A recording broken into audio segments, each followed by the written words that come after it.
Hello, everyone. Welcome back to the Connections Conference. It's my pleasure to introduce this next panel on Agile Gaming. Phil Bolger-Cortez is a wargamer in the LeMay Center who previously worked at Headquarters Air Force as an Agile gamer. Phil is an Army veteran, avid hobby gamer, and historian. He lives in Montgomery, California with his wife, Victoria Bolger-Cortez, and their two dogs, Francis Gizo and Robert the Bruce. Alexandria Lexi Brill is a MA candidate at Georgetown's Security Studies program and works as a full-time DoD wargaming analyst, specializing in scenario development and facilitation. Lexi joined the wargaming world through red teaming various Air Force concepts in non-traditional gaming methodology. She currently serves as the programming director of Georgetown University Wargaming Society. In between work and study, Lexi enjoys playing video games and hiking with her dog. Phil, Lexi, welcome to Connections, and we look forward to hearing your panel. Thanks for having us here, Ann.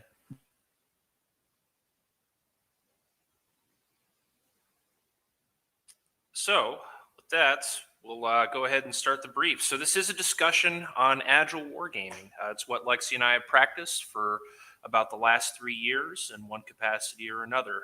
We want to start with the typical boilerplate. These are our views alone, do not necessarily reflect the views of policies of any company or government organization. So slide, please. So first, a little bit more about introductions. Who am I? You guys got the 30,000-foot view from Ann, but I came into wargaming through a non-traditional route. That's a joke because there is no traditional route to get to wargaming. But for me, I started in the U.S. Army. I graduated from West Point in 2010, and I was what they called a 5-and-fly, served 5 years and left. I'm also a published author. I've got 1 full-length novel out and 3 short stories. But that's not why I'm at my current job. Believe it or not, games are my expertise. When I worked with Lexi, our boss, Ian Hoffer, actually told me at one point, he goes, "Phil, it's great that you went to West Point, but I need you here because you played a lot of games." And his point on that was not to diminish my education or my military experience, but rather it's easier in the defense community to find people that have graduated from a military academy that have served 5 years, etc. It's more difficult to get somebody that has played and understood games. Every game on here I've played. I played many of them a lot, maybe too much, maybe unhealthily so. But it's given me quite an appreciation for what games can do. And that's true whether you're talking about video games or you're talking about tabletop role-playing games. I've got NSDM down there run by one of the directors of Connections, Merle Robinson. It's my attempt at brown-nosing, I guess, but it's also a great place to go if you want to experience what a giant seminar-style defense-esque war game is. But each of these can teach you something different, and you can learn something different from them. So that's what I do. Lexi, how about you? Hi, everyone. So just a quick who am I? As Anne had mentioned, I'm a current student at Georgetown in the SSP graduate program. Worked with Phil on the Fox's Agile Gaming team, graduated from Claremont McKenna College in 2016 with a major in international relations and focused mainly on East Asia there. I was brought onto the team mainly because I speak a bunch of languages and I was willing to convert to playing games, hobby games. And Phil can attest to that. There's been a lot of educational back and forth, me trying to find my gaming groove. And now games are probably one of my biggest sources of stress relief as well as education, in addition to baking and stress baking. So here's a few of my favorite games. As you can see, I kind of go for more of that interactive cooperative play, or in the case of Kingdom Hearts 3, something that brings that nostalgic tone and keeps me engaged. And I like cooperative games just because I feel like they bring a little bit more to the table in terms of what you're trying to get out of it. And a lot of times for me in my personal life, I'm using games for some sort of social or educational aspect. I want people to be able to come to the table.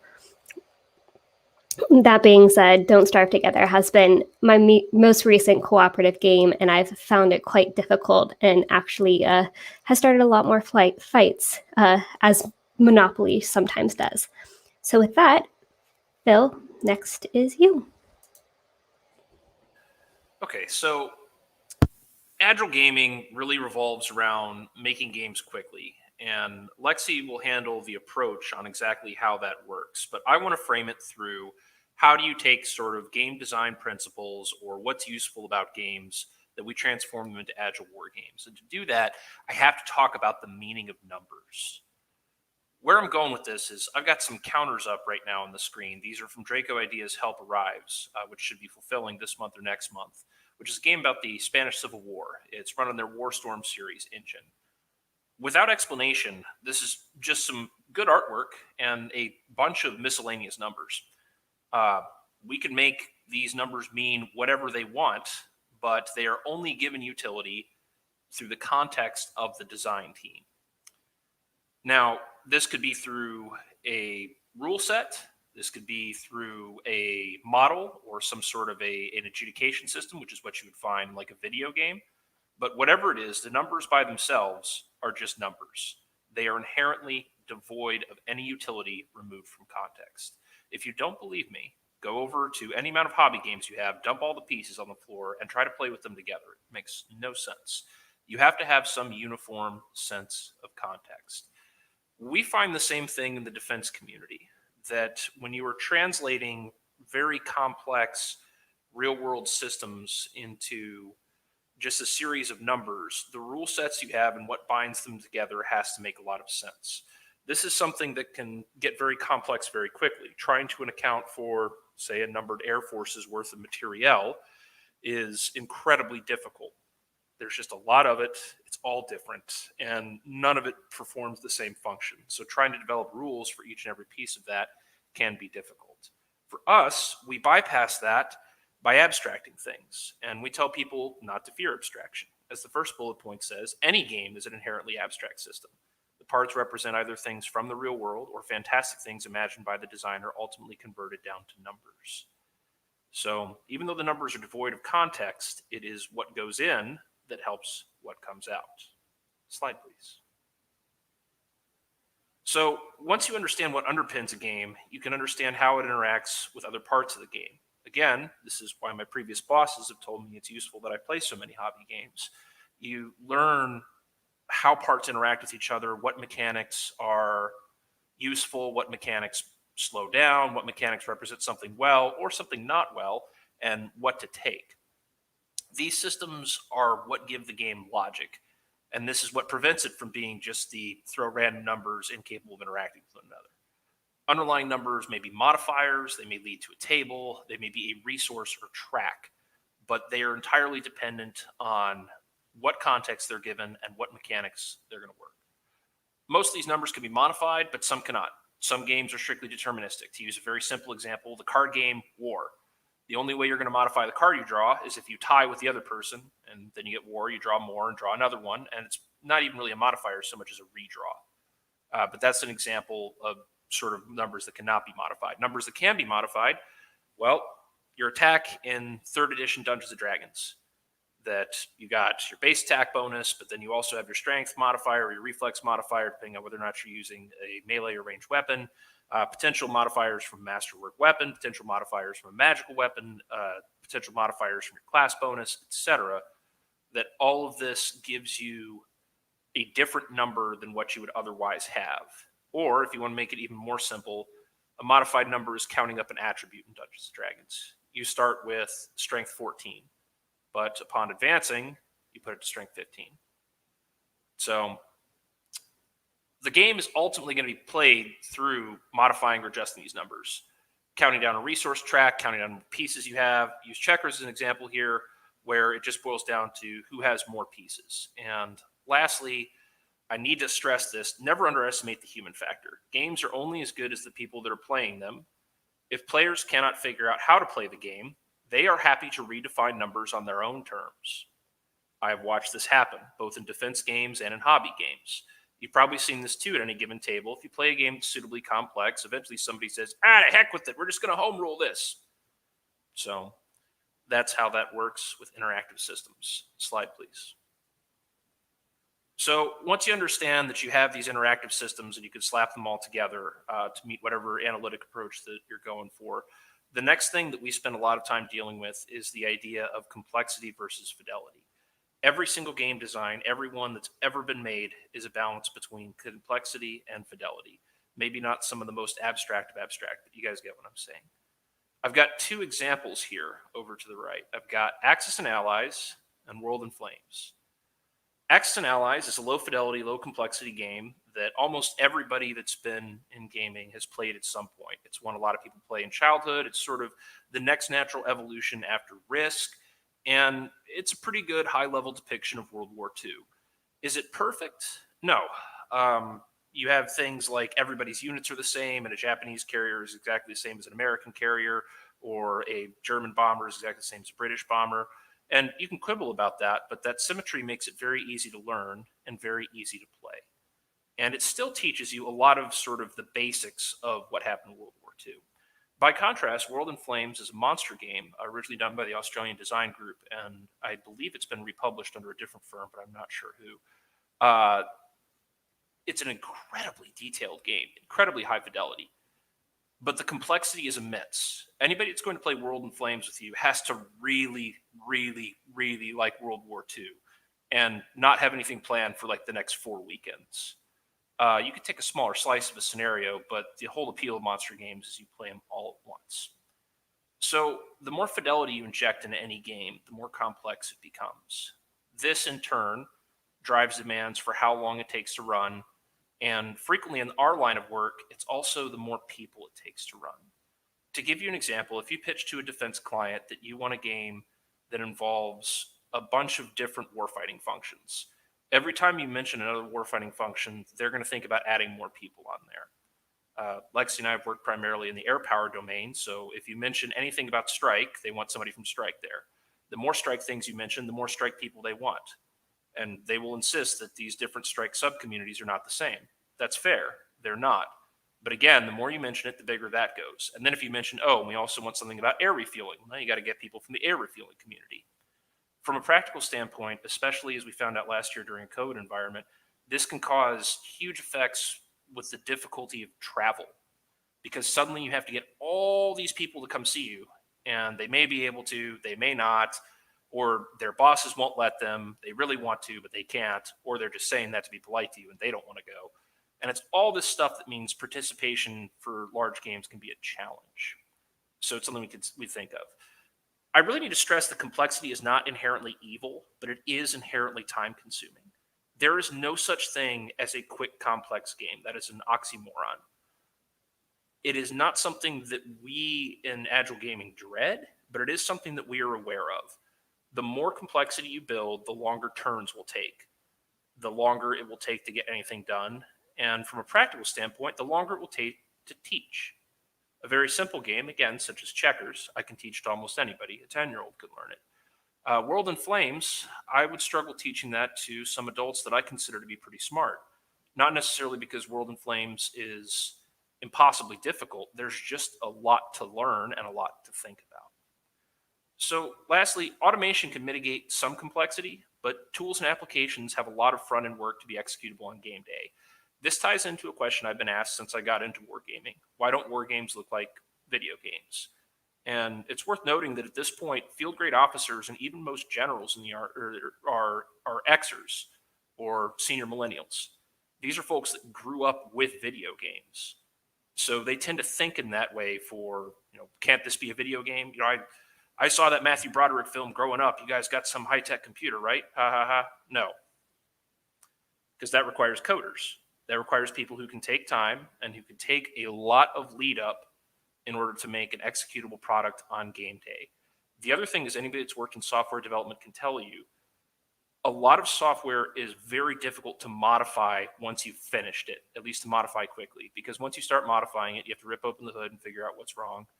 And pausing 5 kernels time while you do this doesn't go over well in this industry.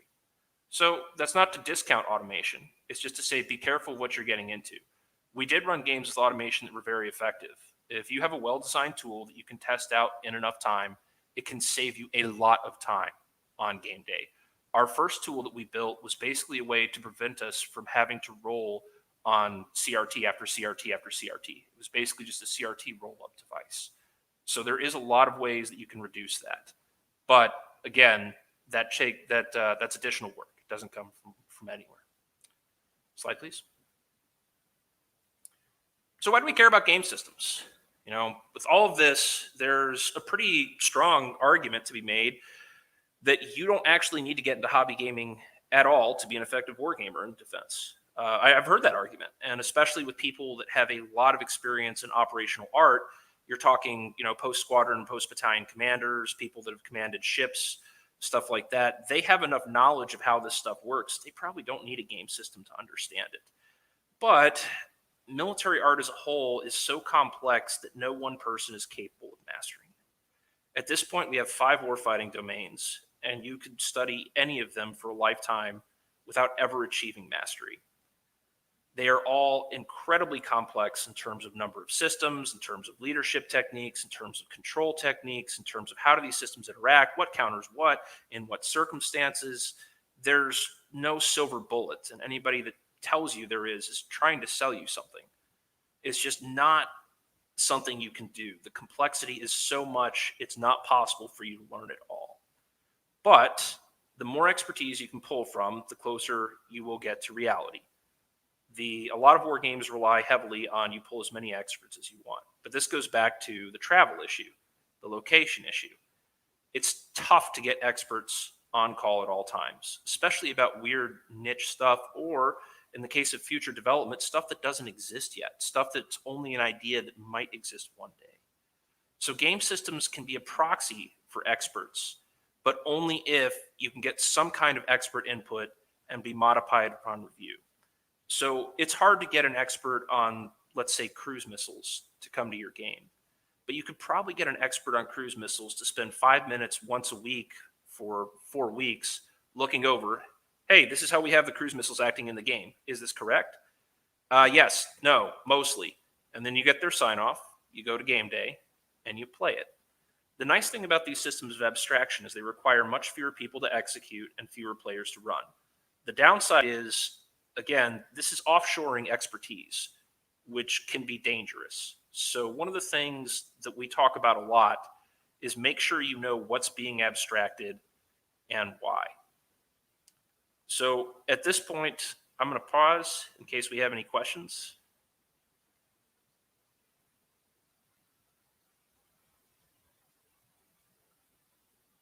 Okay. Lexi, go ahead. Awesome. I have my nice gaming headphones on, so hopefully that has unmuted myself, or I've not heard somebody tell me I'm not unmuted, so I'm going to keep going. So Phil did a really nice job of covering how we use numbers and systems and all of these great gaming techniques to create abstractions and to create an agile game. And something I want to highlight is, not necessarily complex games are bad, but we would rather just have a small group of people play a simple game within a month, right? So you give us a concept and we say, okay, we can have you make the dough, right? And get to that kind of half-baked approach before you move on to some sort of complex gaming. I believe it was Dr. Ruby Booth a little bit earlier today said, hey, games can feed into other games.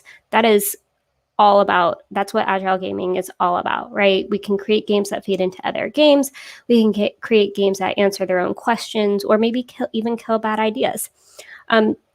So to Phil's point, having a smaller group of people has definitely been a bonus during the COVID transition. We definitely work best with other research systems, with complex war games, modeling simulation, operations research. And we like to highlight within our games that human decisions may not be accounted for in some of these more complex systems or complex models and simulations. And just want to highlight before I get to the next slide about red teaming and embedding, the reason why we're allowed to have or able to have such a quick turnaround is because we sit there with our customers and our sponsors every day. We hear the problems that they have. We hear what their strategies are. Hey, we can only use headsets here, or we're having trouble using this online platform. And we can adjust our game design to meet what we're hearing day by day. That deeper level of involvement really allows us to condense our timeline and say, you know what, understand this is what you want to game on sometimes, but here's where we're seeing that you're actually driving towards. And maybe this one question is part of this larger strategy. We're able to contextualize that a lot of times. So I'm going to move on real fast. So I said a little bit about embedding. This main concept and idea came from me reading back in the day on the Metro, Mikazenko's Red Team book and saying, this is us, right? So he took a group of people, I believe, to Fort Leavenworth and said, hey, we're going to sit here and we're going to determine what's the most pressing problems for the team that we're sitting with. And that's kind of where I said, hey, this is what we do. We sit here and we say, what are the most pressing topics that we're hearing? If it's a broadware for a topic, we go ahead and narrow that down into different mission areas. We narrow down the platforms and the capabilities. And then that's where we get our success measures or our tests that we can put into an agile game. So just want to highlight, right? We've talked about number systems and all of these different mechanics.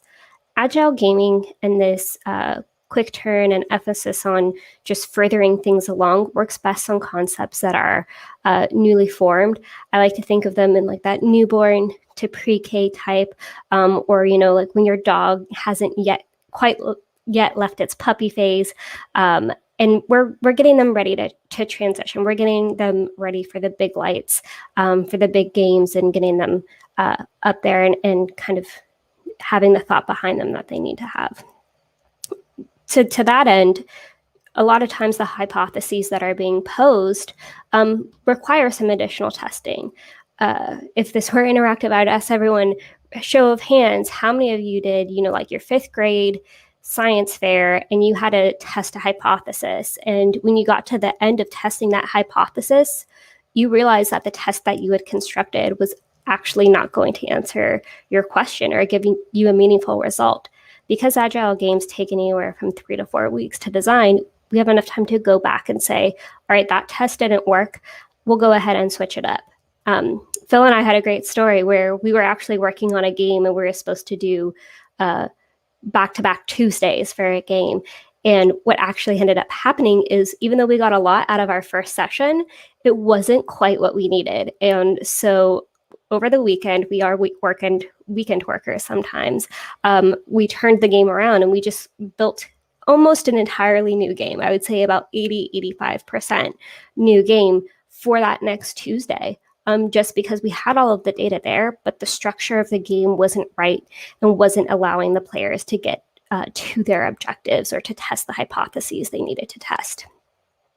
Additionally, part of our process, I'll get more into this with my next slide on team dynamics, but we conduct independent research and we brainstorm as a team. So as much as we love and enjoy being embedded within the organization, sometimes it's really nice to reach outside and say, hey, just want a quick check on this. I think Phil brought up, you know, the scientists, the big ass scientists, since I'm a social scientist. It's nice to reach outside and say, hey, this is what we're thinking for our abstraction. Here's the research we've used. Can you just give us a quick vector sanity check on this?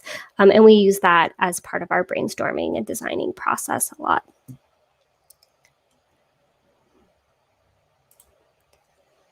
So as you can probably tell by now, Phil and I have worked together for about 3 years. And I always do our team dynamics slide because it's just so interesting when people ask the question and it inevitably always comes up. People say, well, what does an agile gaming team need to look like? Like, I don't have a formula for you, but our number one rule is always nobody can be married to an idea and nobody can be upset if their idea doesn't work out. I believe Doc presented yesterday with the methods of distributed gaming, and we've had games that Doc and I have designed, and it just hasn't worked out. Like the customer either no longer had that question, or the question was answered with some sort of other analysis, and you just have to let it go. And part of the reason why we're so comfortable doing so is we haven't invested, a lot of time into them. We haven't invested 6 months to a year into some of these games. And we know there's always going to be something else. So even if the first question is answered, oftentimes analysis has then produced a second question. And because we did that initial research for the first question, we're just ready to jump right back in to that second question and determine if there's a game that can answer that. So Agile gaming teams don't need a specific mix of people. I'm not going to tell you need to show up with 10 subject matter experts, but you do need to have the right people, right mentality, who want to be there and want to contribute and be a part of this methodology. I'm sure you've gathered from Phil and I's different stories of why we're here. We have very different backgrounds. I was brought on to the team because of my expertise in languages and analysis, and Phil was brought in because he was an actual wargamer. But we all wanted to run and put on great events and great games and answer these questions for our sponsors and consumers. Being respectful in discourse, I know it's so easy to kind of disconnect once we're virtual, but we've taken time to kind of bring that home. Having humility, and another big thing we do is if somebody does great on a brief or puts on a really good event, this is probably a very millennial thing, but I really enjoy giving my teammates the recognition and the praise that they deserve for doing such a great job. So I'm going to pause here, and because I've got a lot of different screens going on, I'm going to see if there's any questions.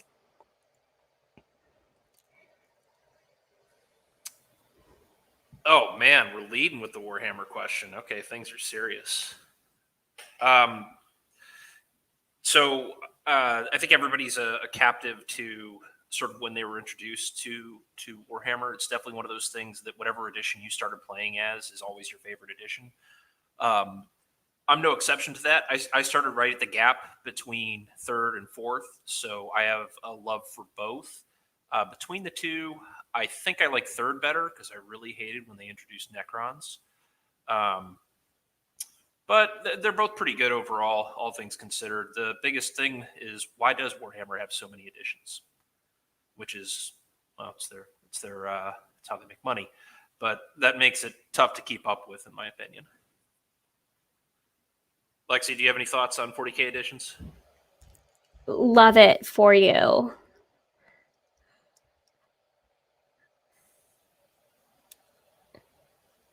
Oh, this is a terrific question. How can this type of game complement larger games? So the biggest idea behind Agile games is that you don't just run them once in a vacuum. You can run them again and again and again. And for people that are going to a big game where their little slice of it is going to be one small part of a 2-week game, they're looking for ways to practice and do a rehearsal. So in that way, I think of it similar to how people in the military are trained before you go do an operation. You rehearse it. If you're an infantryman, you practice storming the room you're going into. If you're a tanker, you practice where you're going to drive your tank, what formations you're going to use, etc. This is similar, that you take these little slices and you understand that they're not the same any more than your rehearsal is the same as your training operation, which is not the same as combat, but it doesn't mean it's not useful. So I think that's really how. I think the other thing that these games are great at with covering for large games is large games inevitably have somebody that gets mad. I have watched a post-squadron command lieutenant colonel basically lose all his stuff over how logistics are being represented in a larger game. He was just very unhappy because it wasn't to the detail that he thought was necessary. Games like this can help somebody like that, saying, hey, we can't slow down the game to play a game solely focused on logistics, but we can make you a different game on logistics using the outputs from this game. So Agile Gaming can be used to follow up as well as to rehearse.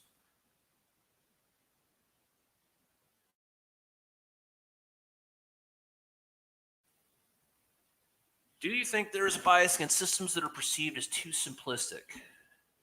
This is interesting. Lexi, what have you seen? I struggle with the word simplistic and the connotation. I think there's definitely bias when you say simplistic, when you say abstracted. So for me, what I've found is overcoming that bias, you have to include people in that abstraction. And so, Phil, are you thinking about when we had those 3 charts of our abstraction right before COVID, and we really, that design process took a little bit longer because we had to work with that sponsor on how the systems were being abstracted and why. And once your sponsor understands why you're abstracting or simplifying a certain mechanic or system, I oftentimes find that bias goes away and they see how playable this game is and they realize where the give and take has been. I would agree entirely. I think Lexi said it perfectly. The only thing that I would add is that this is an uneven spread of bias. Every client's different, and there's not one rule for operators or technologists. I've met operators that wanted really high fidelity games and didn't understand how I could abstract out their precious pet rock or whatever, and operators that totally got it. I've met people that have played a lot of games that get why you could use a simple game. And I met people who play a lot of games. It's like, why would you even use the simple when the complex exists? And, technologists too come and some of them get it. One of the guys we work with, an engineer named Cesar Mamplata, he understands gaming head to toe and is totally happy about simple stuff. But there's other technologists, sometimes we will watch him argue with them about, but they're not factoring in the X. And he's like, yeah, because the X doesn't matter that much, man. It's for you and your edge cases, but for what they're gaming, it's fine. But Lexi's absolutely right. That's part of the buy-off process with anybody, is making them understand why.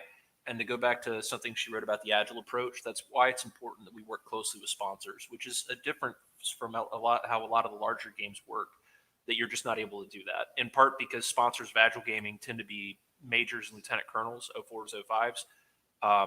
The sponsor of Title 10 Gaming is technically Congress, and it's attended by flag officers. And even the sponsors of like OSD Gaming and whatnot tend to be SESs or general officers that you just can't get a hold of that easily.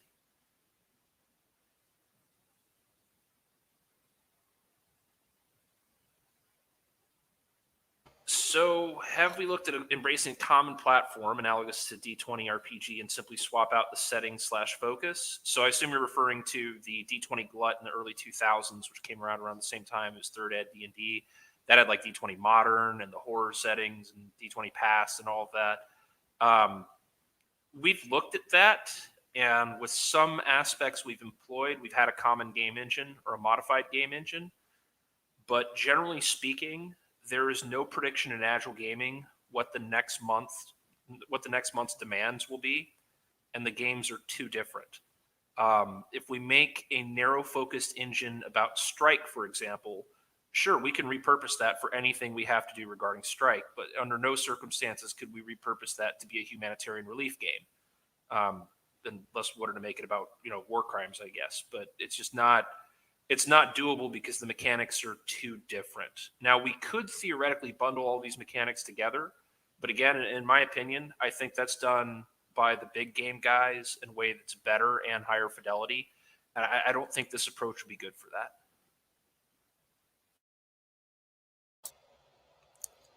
Also, let's be real here for the war game practitioners. Common platforms are nice, but the main common platform you're going to have everywhere and anywhere is going to be Microsoft Office.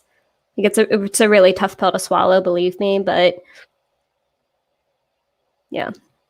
Our next question: do you think that designs with greater rules complexity are viewed as more realistic than cleaner or less complex designs? I would definitely say they're viewed as more realistic. But I struggle to say, rules complexity equals realism. I think when you make systems and you make, your actual tokens and pieces and all that sort of stuff more complex, you're making it more realistic because the life is complex, the systems are complex. I know that. But when you add complexity to your rules, a lot of time you're sacrificing some of the playability. And I should have said this earlier. We kind of focus on keeping our time block on people's schedules very short. So I don't want to spend more than 25 to 30 minutes explaining how to play the game to somebody before they can just pick it up and get going. So yeah, if somebody said, hey, do you want more complex rules to add realism? I would say, no, thank you. Yeah, I think, again, that's definitely an eye of the beholder kind of question. But for the most part, I agree entirely with Lexi.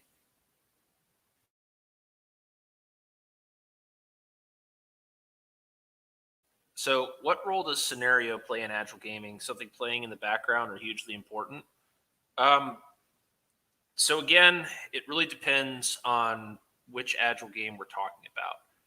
Generally speaking, scenario is pretty important because it will define what you're shooting at, how you're shooting it, where you're shooting it from. And, those are things people want to examine. I'm using shooting because I'm a military guy. That's how I think. But you could just easily be talking about what kind of comm systems are you using, or where are your air bases located? How are you moving supplies to and from them? So we do have to have a scenario. I think we've only played 1 or 2 games that have been scenario agnostic. We have done them, but generally speaking, that's not what we do. I think that the scenario is going to drive a lot, especially because if you're going to abstract out so many other warfighting functions, it helps if you can look at something that people have already put work on and said, okay, the Army's going to be here, this part of the Air Force is going to be here, the Marines are going to be doing this. Because then when your players ask you this question of how does this fit in with the joint picture, you won't be able to give them a 100% response, but you'll at least be able to give them an idea.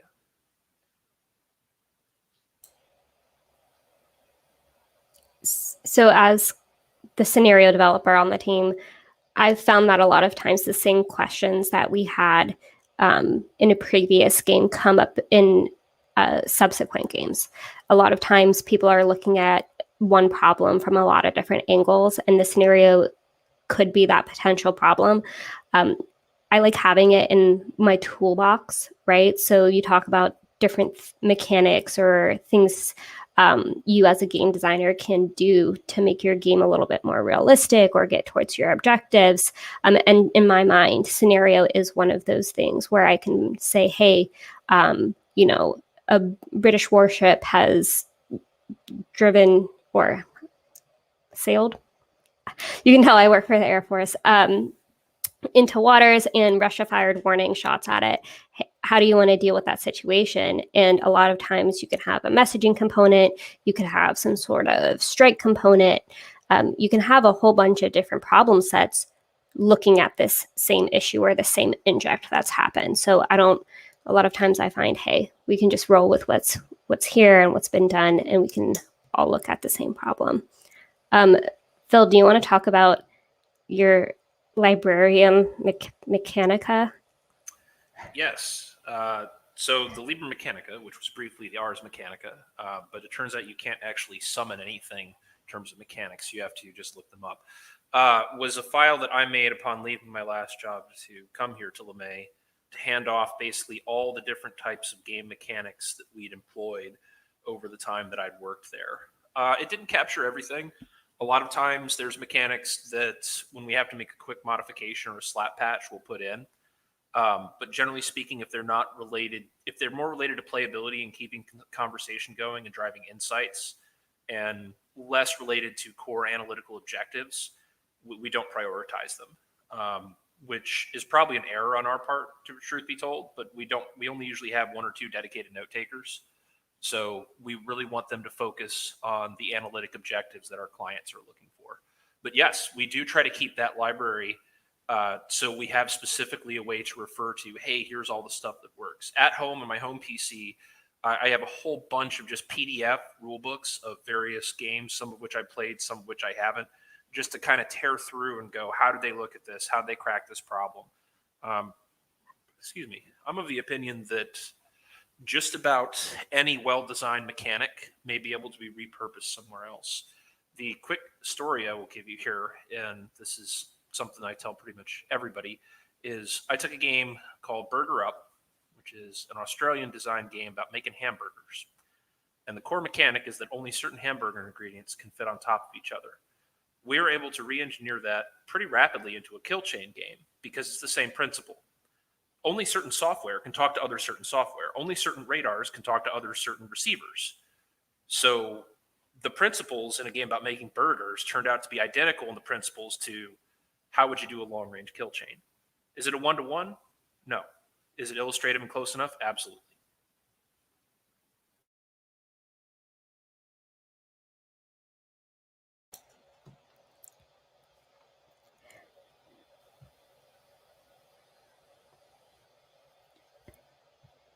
I'm seeing no more questions, so I've advanced the slides. Phil, I'm going to touch a little bit on this, and then I'll let you talk a little bit from your perspective. I know we have different facilitation styles, besides me sometimes pushing you to the back of the room due to our height difference. So a lot of times, especially virtually, people have been in a Zoom class, a Zoom meeting for a really long period of time, and they're hesitant to jump onto another one. You have to kind of understand where your participants are coming from, how much time you're asking for them, and how familiar they are with the concept that you're trying to game. So what I like to do is I like to have my participant list up. I know who's there. I know where they're coming from. I know how familiar they are with the concept.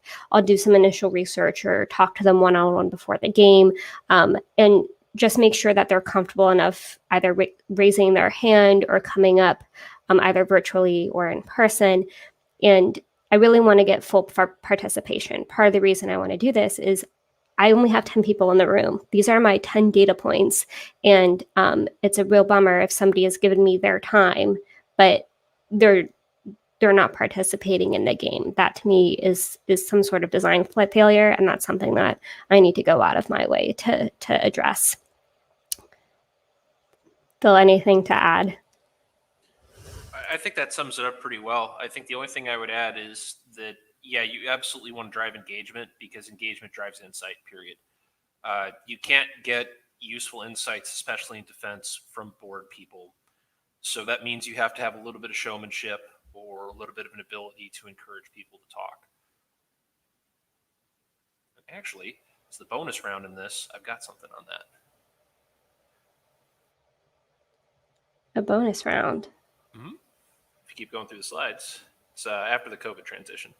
Okay, so blah, blah, blah. We're going to skip through this very easily. If anybody has any questions about how to put tabletop games virtually, let us know. But honestly, I feel like Doc yesterday during Methods of Distributed Wargaming covered this pretty well.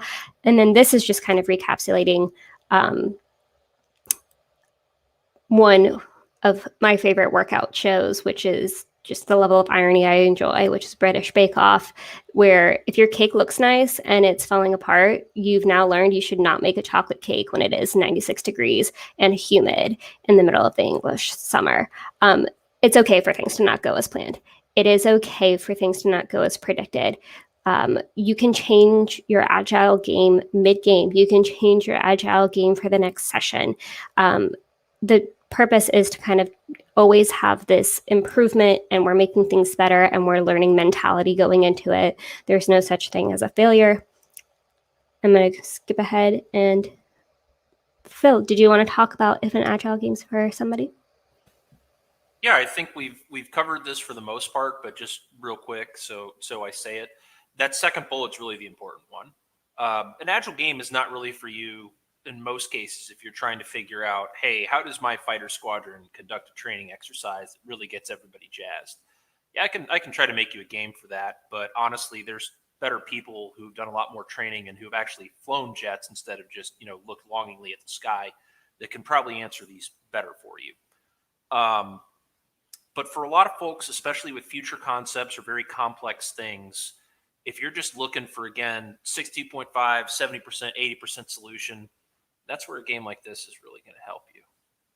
And then the last one is just a general rule for the more science you need, the less likely is a game is useful. The example I always use to go back to my comfort zone, I could make you a game about flying as a cruise missile. And I could start you off where you get dropped from the bomber and you have to navigate your waypoints and hit your target with a big explosion. But honestly, for analytical purposes, that's garbage. And for entertainment purposes, it wouldn't be a lot of fun. You're much better off just to go with a model.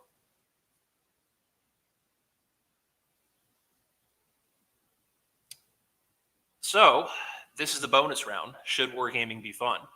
I'll get through this real quick because it'll inform some of my answers to the questions I'm seeing stack up. Too long, didn't read. We'd like it to be, but analytics come first. And fun for us is not an end goal the way it is for a commercial game designer. Fun is a way to get at the analytics. If fun is a way to get people to keep playing, to keep talking, and to keep driving at this, to keep providing us more data to throw into our models, to keep providing us with more inputs, to keep helping them with their concept, then we're hoping they have fun. But that's where we're at. The last thing I'll have, do a little bit of karaoke, read off of here. People willingly put hundreds of hours in Dungeons & Dragons and pay for the privilege to do so. Don't we want that same feeling in wargaming? I think we do, but I don't know how to get it while maintaining all of our analytics because, you know, to quote the website, war is boring. Okay, let's go to questions.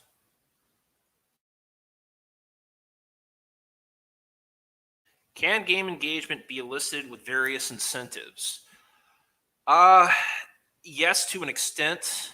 So if you've ever trained a dog, you will know that at some point the dog will just not want to be trained anymore. The dog will be tired, the dog will be hungry, the dog will have something to do that he'll hit his limit of advance, and the treat that you're going to give him is like, I can't right now. And you can kind of see like the dog will have longing in their eyes, like, I want this, but I'm also really tired.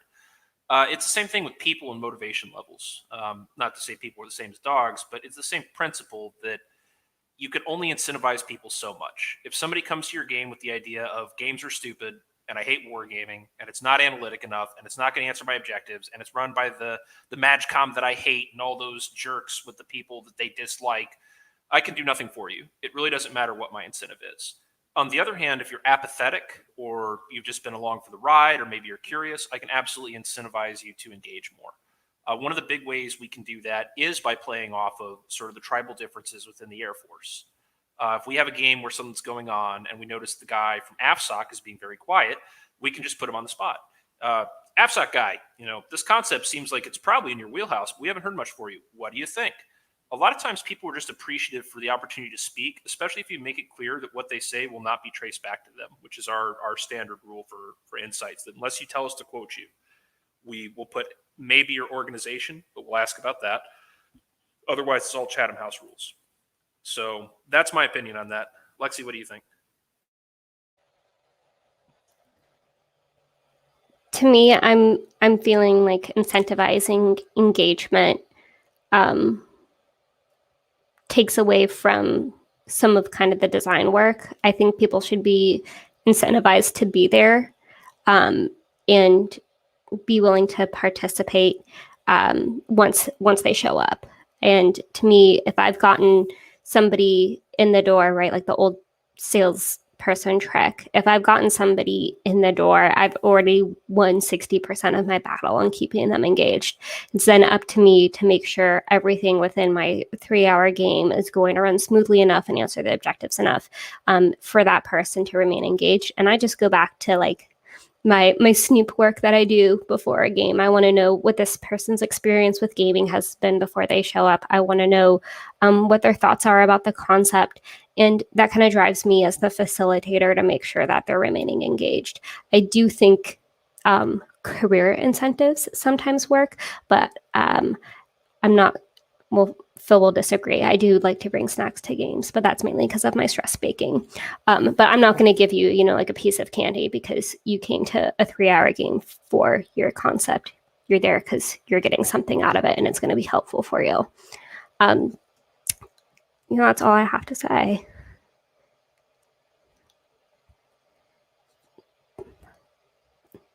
Using familiar items. I'm struggling with what familiar items are. If you're talking about intuitive systems, we have something on our team called either the Lexi or the Candyland test, which is if I cannot understand it from like my Candyland or, you know, 14-hour workday, end of day brain fog, then it's probably not intuitive enough for a player who's diving in from meeting to this game to understand. So familiar items are a great way to do that, right? If you have a board and everything is a different color, that's a really good, easy way for people to differentiate, hey, this piece means this, or this spot means something else. In one of my personal outside of work game designs, we had talked about using a betting mechanic and say, okay, like how easy is it to do this sort of bets on this board? And we realized, hey, there's not really a whole lot of betting games out there. So this isn't a super intuitive mechanic for people who have been playing games before. Okay, standard playing cards, poker chips, game tokens. This person is reading my mind. I love to order just like the standard stuff. We do have standard poker chips, and we have the digital versions of standard poker chips. I, as your game master, will move them around for you because I like them to be the same size. But yeah, we do have a lot of the familiar items, and they represent different systems or platforms within our games.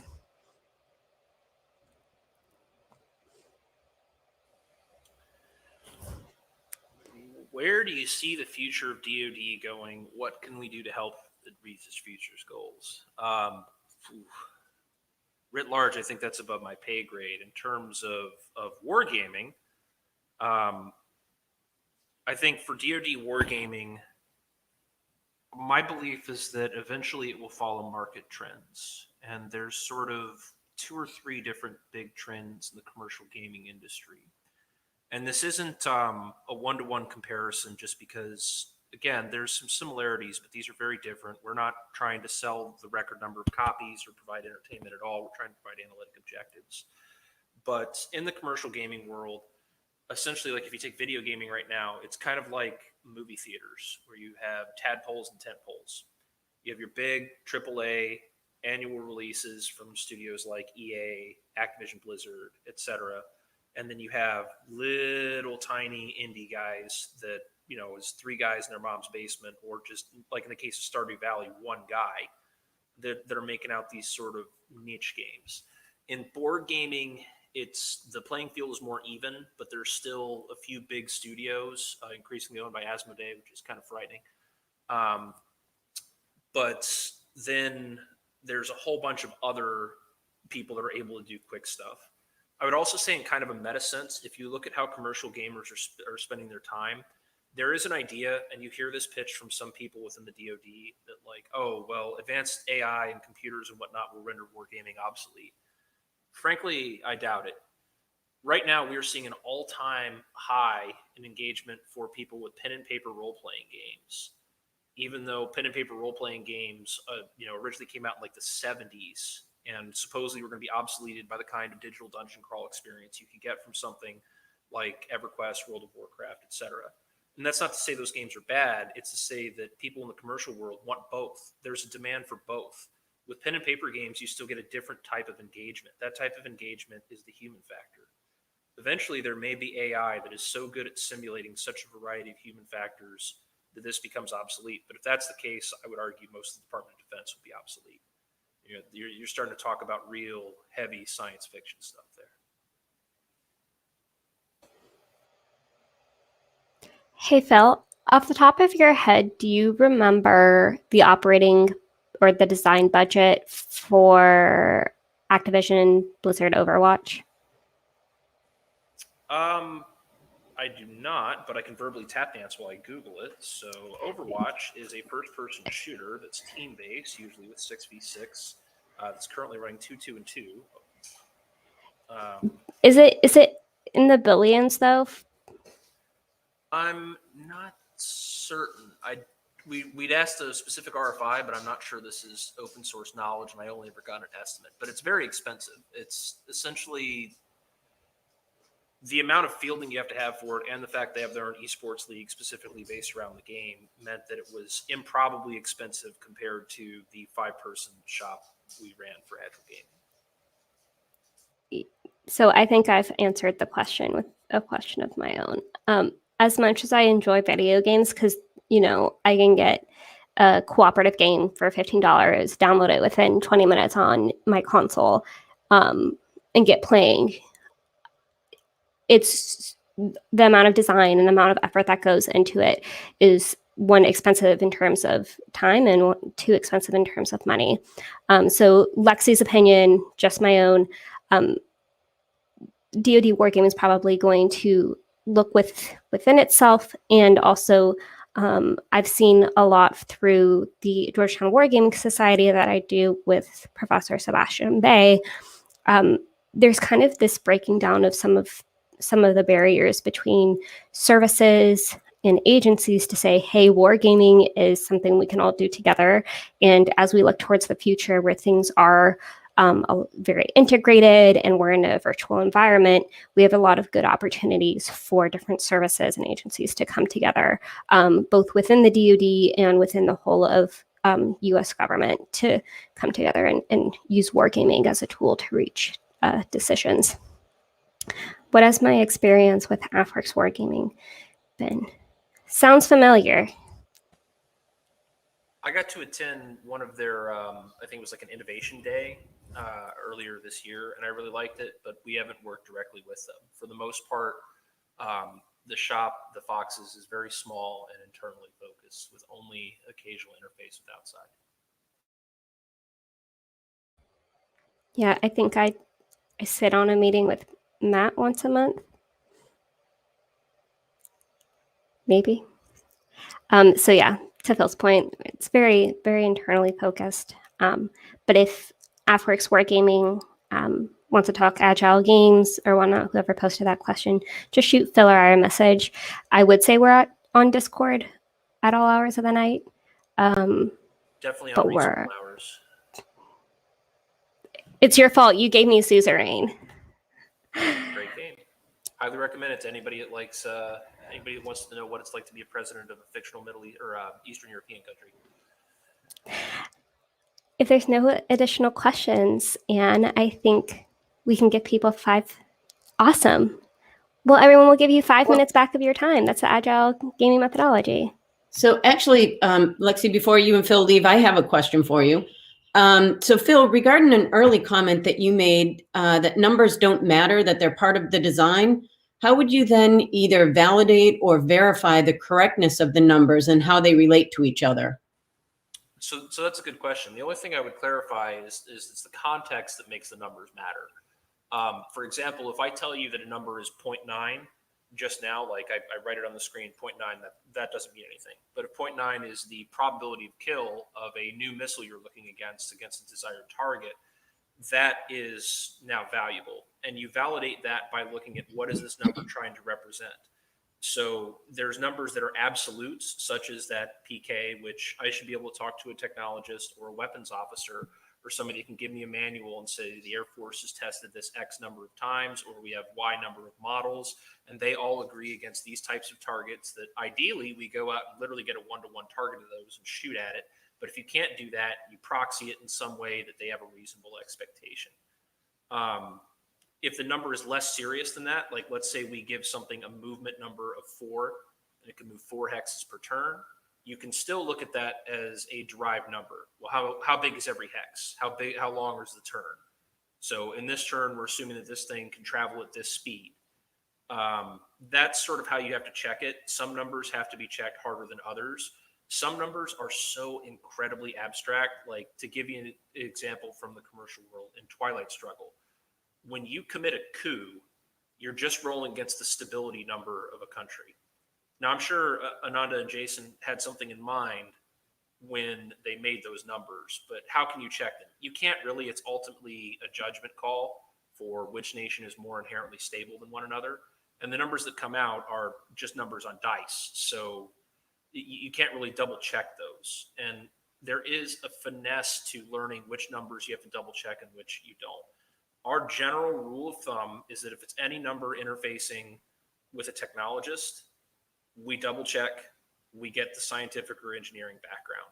If it's more of a soft judgment call, we still try to put it to types of people that have made those judgments, so we don't accidentally stat something weird. And if it's just so abstract that it is really just numbers versus numbers and we have to explain it, we worry the least about those, but that's something we look for in play testing. Do people understand that? Does that leap make sense? Excellent. Well, thank you. Right now, there's no other questions in the chat. So Lexi and Phil, I want to thank you both for presenting at Connections. It's been a lively discussion in the chat, so I hope you both get on Discord and keep discussing on that channel if you want, and they can go in and answer any other questions. And thank you very much, and we will see you all at the next Connection sessions. Thank you.